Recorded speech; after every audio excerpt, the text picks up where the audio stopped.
안녕하세요. 건강정보를 전달하는 햄킴TV입니다. 오늘은요, 50대 이후 자연스럽게 살 빠지는 습관 4가지 정보를 가져왔습니다. 50대 이후 살이 찌기 쉬운 것은요, 갱년기 호르몬 변화 외에도 생활 습관에도 원인이 있다고 합니다. 중년 이후에는요, 아무래도 신체 활동이 줄어들고 앉아있는 시간이 증가하기 때문이죠. 실제로 나이가 들면요, 근육량은 줄어들고 신진대사는 느려집니다. 거기에 신체 활동량까지 줄어들면요, 칼로리 소모가 부족해져서 살이 찌기 쉽다고 합니다. 50대 중년 자연스럽게 살 빠지는 생활 습관 4가지에 대해서 알아보도록 하겠습니다. 첫 번째, 무엇보다도 앉아있는 시간 줄이기. 앉아있는 시간이 늘어날수록 비만과 조기 사망률이 증가한다는 연구 결과가 많습니다. 특히 회사에서나 집에서 등 앉아있는 시간이 늘어나면요, 비만으로 인한 심혈관 질환 등 각종 질병에 노출될 확률이 증가합니다. 따라서 중년의 비만을 예방하려면요, 우리 일상 속에서 앉아있는 시간을 줄이는 것이 무엇보다도 중요하다고 합니다.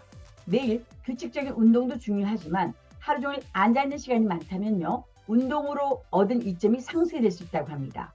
집에서 TV를 보면서 동시에 사이클을 한다든지 스트레칭을 한다든지 또 1시간마다 5분은 스트레칭을 한다든지 하는 작은 습관에 집중해 보도록 하십시오. 특히 영화나 드라마 등 오래 앉아서 화면을 보는 경우는 반드시 운동을 병행하는 습관을 갖는 것이 좋다고 합니다. 두 번째, 빠른 속도로 힘차게 걷기. 일상생활에서 걷기는 유산소 운동에 해당합니다.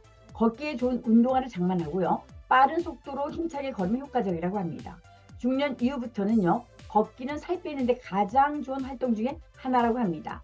충격이 적고 관절에 부담을 주지 않으며 건강상 이점이 많기 때문이랍니다. 특히 심혈관 질환이나 당뇨병을 개선하는 데 도움이 되고요. 또한 걷기는 기분이 좋아지게 되고요, 우울증과 불안감을 줄여준다고 합니다. 단, 동네를 한가롭게 산책하는 걷기는요, 효과가 적다고 합니다. 빠르고 힘차게 걸으면서 빨라진 심박수를 최소한 30분 이상 유지해야 한다고 합니다. 세 번째, 일주일에 이틀은 근력운동. 유산소 운동에 더해 근력운동하는 것이 중요하다고 합니다. 30세가 되면 근육량은 10년마다 3에서 8%씩 감소하는데요, 50세가 되면 더 심각해진다고 합니다. 지방은 근육보다 칼로리를 더 적게 태운다고 합니다. 따라서 근력이 떨어지면 신진대사가 느려지고 결과적으로 더 적은 칼로리를 소모하게 된다고 합니다. 또한 살이 빠지면요, 근육량도 줄어드는 경향이 있기 때문에 일주일에 하루나 이틀은요, 근력운동을 반드시 해야 근육량 유지에 도움이 된다고 합니다.